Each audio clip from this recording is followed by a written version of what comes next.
I don't think there has ever been a time where I decided, okay, I'm going to get a delivery today, and so I'm going to work ahead.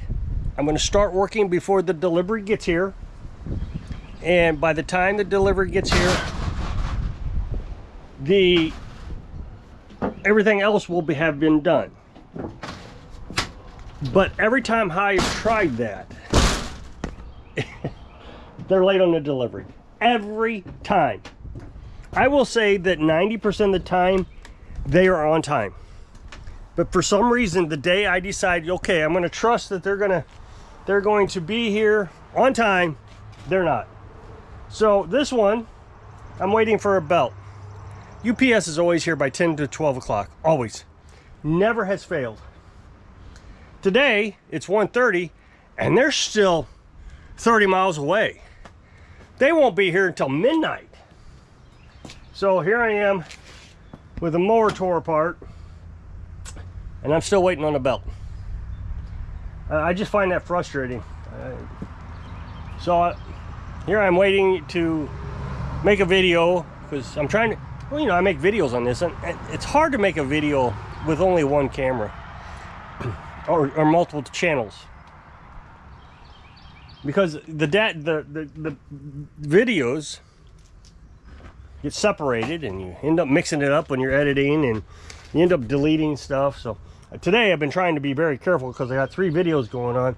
I got the deck belt, I've got the drive belt, and today I got a new mower in today. Not new, but you know, another mower in, so that's good news. This one, it sounded like, well, he kept saying it was over revving, but it wasn't over revving. I'm not even sure it was close to getting to the actual top speed. What it was, he'd taken it into full throttle, and it was surged just a little bit. Not bad. Probably the least bad I've ever seen. But then when it would take the throttle down to nothing, you know, to throttle it down, it wouldn't change speed. It would stay at high speed. What it was is that you had a clogged main jet. And so that main jet couldn't get fuel in there. It was getting more air and fuel. So when you throttled it down, the air had to slow down. It's usually controlled by fuel, but since the fuel was clogged, the air had to slow down. So eventually it would slow down. So 10-15 seconds after you throttled down, it would slow down a bit, but it still pop and surge a little bit. So it's got these Nicky carburetors. Nicky carburetors are tough to work on. Most people won't do it. I always try, because it doesn't add that much more time to me. So what I do is I take it off, I stick it in the ultrasonic cleaner, and I try to clean it. But it didn't clean. Actually, it got better, although it sounds worse. Now I can control the throttle, but the surging has gotten much worse. So what has happened is that dirt went from a big jet down to a small jet, and now it's stuck. It can't get out. And I've always said to myself, it's just kind of my little rule, that if you try to clean a carburetor one time and it doesn't work, that's it. Don't do it again. Then you know, just get a new one. So I'll get a new HIPA, H-I-P-A carburetor. Those are pretty good. It's aftermarket.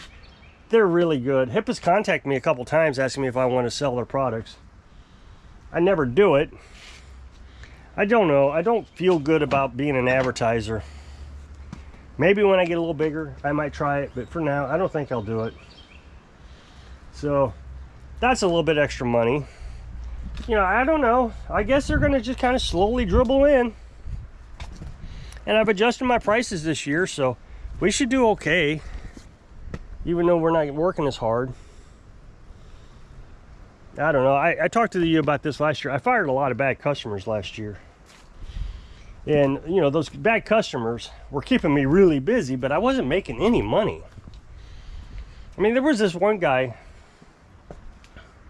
He brought a mower in, and it was flooding out.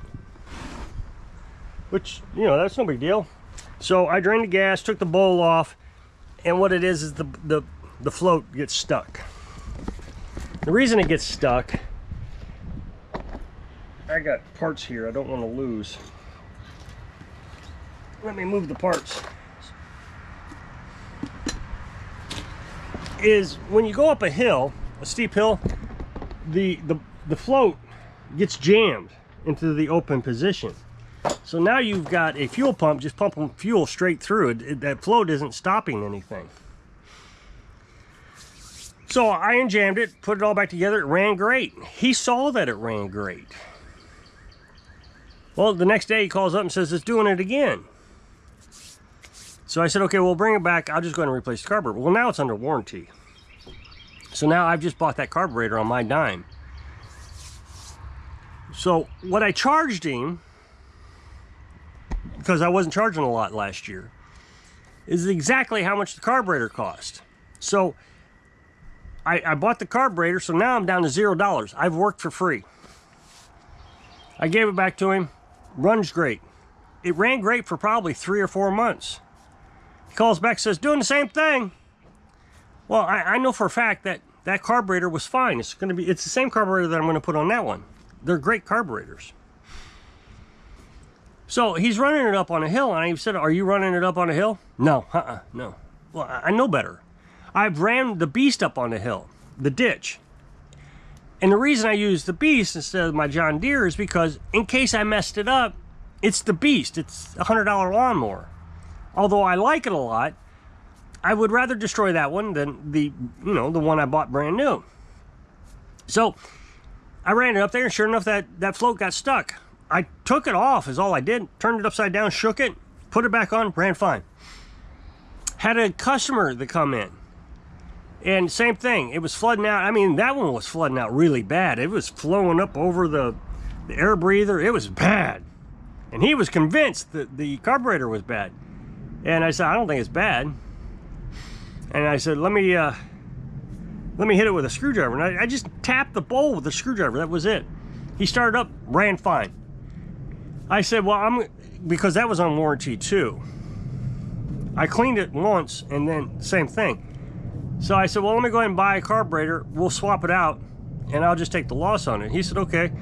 So I bought the carburetor and I told him, okay, the carburetor's here. This is the other guy.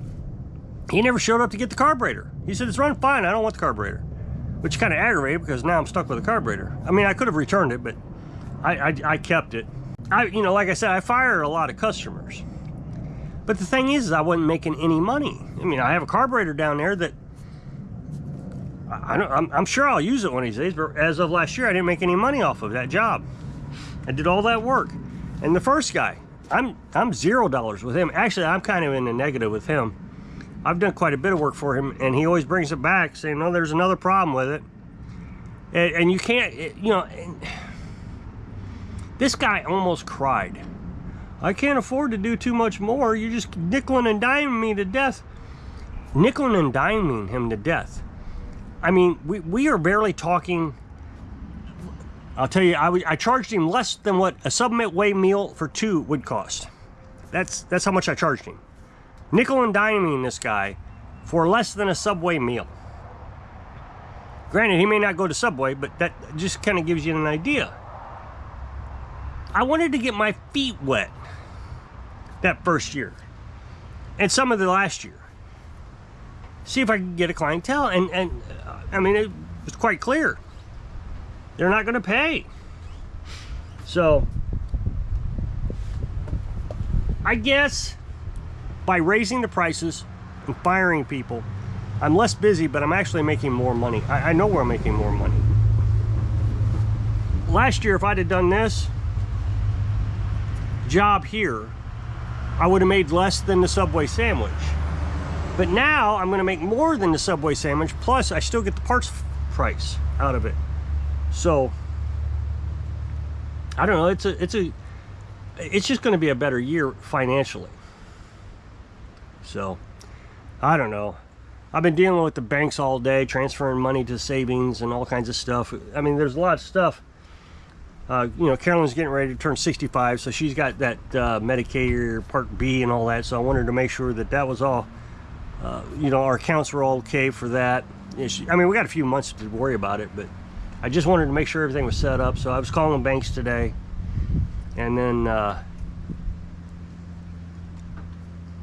got this John Deere. So maybe business will pick up. I mean, I just can't believe how slow it is. It is really slow. I feel like last year, I just feel like it, that we were busier. But I don't know. That's all right. It's supposed to storm tomorrow pretty bad, or Wednesday, one of those 2 days. So not sure. I don't hear a lot of people running their mowers. The guy who cuts the gas station still has not cut it yet.